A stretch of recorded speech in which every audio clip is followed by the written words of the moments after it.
Joined now by Baylor Wilkin, one of Indiana football's newest commits from Ohio, one of the cradles of football talent in our country. Baylor, first of all, thank you for taking the time to join us. Yeah, absolutely. Thanks for having me. Absolutely. It was only 10 days ago when you made your announcement of your commitment to Indiana. First of all, what was the maybe the hardest decision as far as other teams that had your interest? The coaches. I think I built a lot of relationships with coaches throughout the whole entire recruiting process, and so it was definitely hard to call them up on the phone before I announced and tell them, "Hey, I'm going to go somewhere else," or have that conversation with them. Yeah, I can imagine that for anybody. I mean, it doesn't matter if you're young, absolutely. if you're old, when you have to deliver disappointing news, Yeah, it ain't fun and it doesn't ever no. get fun. But yeah, I can imagine. But your decision was made. Now going the other way, what were some of the things that convinced you, you know what? This is the train that I want to get on. This is the train I see moving down the tracks.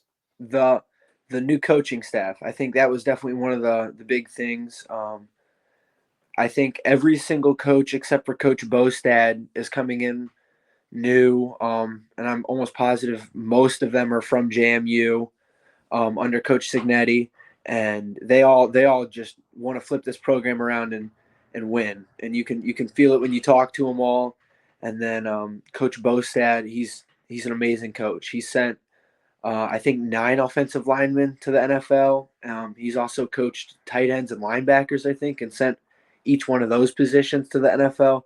So he knows football. He's coached at the Titans, so he knows what it takes to get to the next level.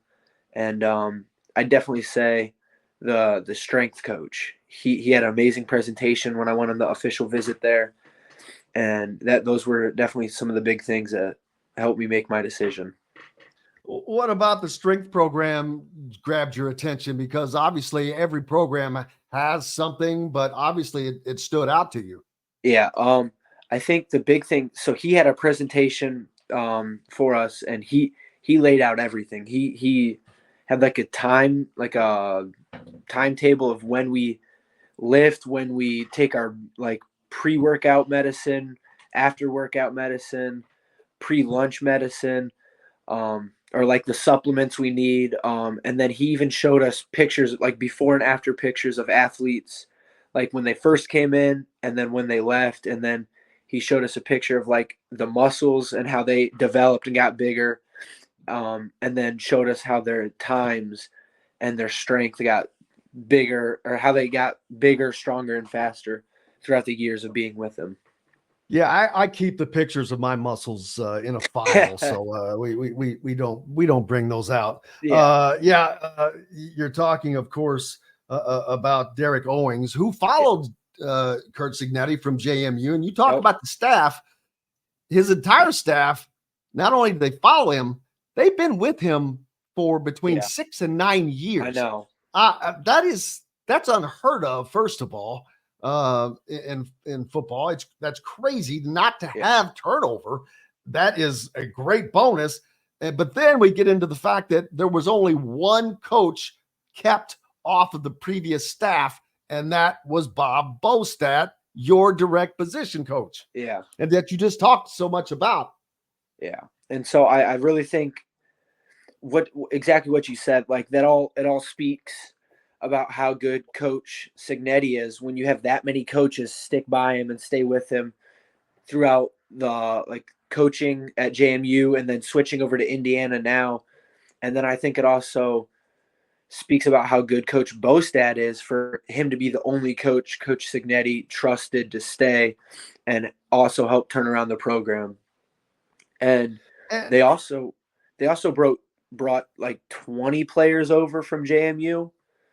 And so I think that also like shows how good of a coach Coach Signetti is when you have that many kids fall over. Definitely going to be a lot of continuity on that team with the staff and with some of the players.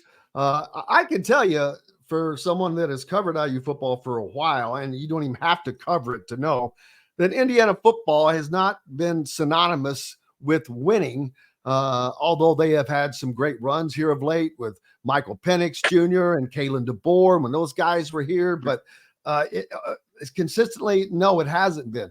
This is a completely different feel, even from a media standpoint, because of I can see things. I can see what's going on. I can see the stability in that staff, the continuity in that staff, the seriousness and business-like approach that Kurt Cignetti takes, this wonderful schedule they have this year as well. But talk about Kurt Cignetti and what it was like to be recruited by him, and what you came away with as far as opinions on him.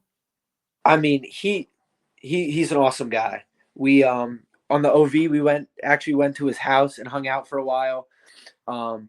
But it was great to just be around him. But like in our conversations with him, you can tell he truly believes he can flip this program around and turn it into a winning program like he did at JMU.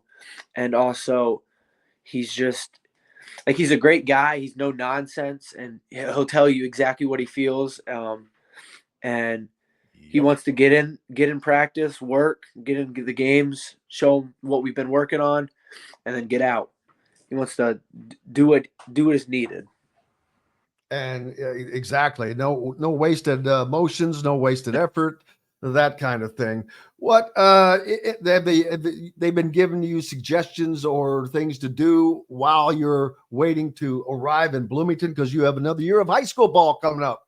Oh yeah. I think we kind of took a little break from talking after I committed, just to kind of let me hang out with my family, since this whole recruiting process hit me pretty fast. Coach Bostad reached out like 2 days ago, so we started talking again. I think the big thing for me is just to continue to train and focus on my high school team, and try to put on a little more weight. But I'm gonna enroll early in the winter next year, or in the spring. So I'm hoping. Talk about why that is so important. A lot of guys do that, and people see it, but arriving at a program mid-season, first of all, it will allow you to participate in spring ball next year. Yeah. But talk about the importance of doing that and what that does for you and for what you're trying to accomplish. I think it's crucial for what I'm trying to do, because I want to go in there and I want to play. I don't want to have to sit around for 3 or 4 years and not play. But I mean, I get like 3 or 4 extra months under the strength staff. So that means bigger, faster, stronger. And then I get training from Coach Bostad, and then I get to learn all of the plays. And so when I have that extra 3 months or 4 months, I'm going to be more acclimated to what it's like. And I'm going to know a lot more. Your school coming up this season, you guys, what is the prognostication for what you guys can get accomplished on your team as your final season? You know, we have the parts and pieces to go a long ways, but we just need to put it all together right now.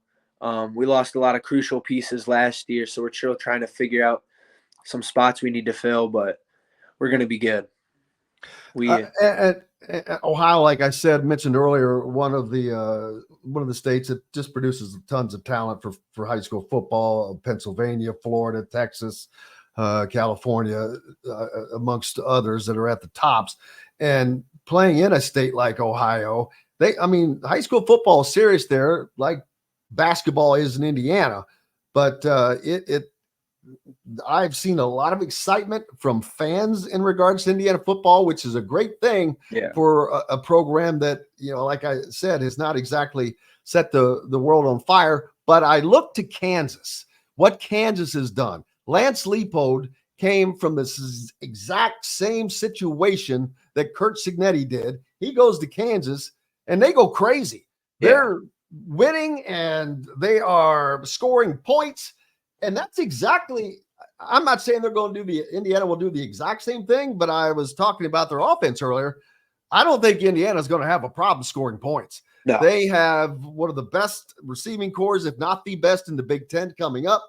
A running backs room that is ample and deep, a quarterback room that is experienced with a solid, more than solid backup, one of the best secondaries in the Big Ten. He's already put together a good team, and they've got to run on the 2025 class. Do you do anything? Have you done anything to talk to other potential recruits? Not as of actually. I've talked to the other 2 offensive line commits we have. So I actually went on my official visit with Matt. He's another offensive line commit. He committed in February, I think, but I talked to him and Evan Parker a lot on Snapchat, and we just kind of talk, try to get to know each other a little more. Hello, everybody. Jim Coyle with Indiana Sports Beat Radio, and thank you for enjoying our content and videos. And make sure you hit that subscribe and notifications toggle so you don't miss out on anything, whether it's Indiana Hoosiers, the Boilers, the Colts, the Pacers, Indiana high school action, whatever is happening in sports. We're trying to bring it all to you, and make sure you don't miss out on a thing. Again, hit the subscribe button for us. Helps us out a ton. We appreciate each and every one of you. Thank you so much.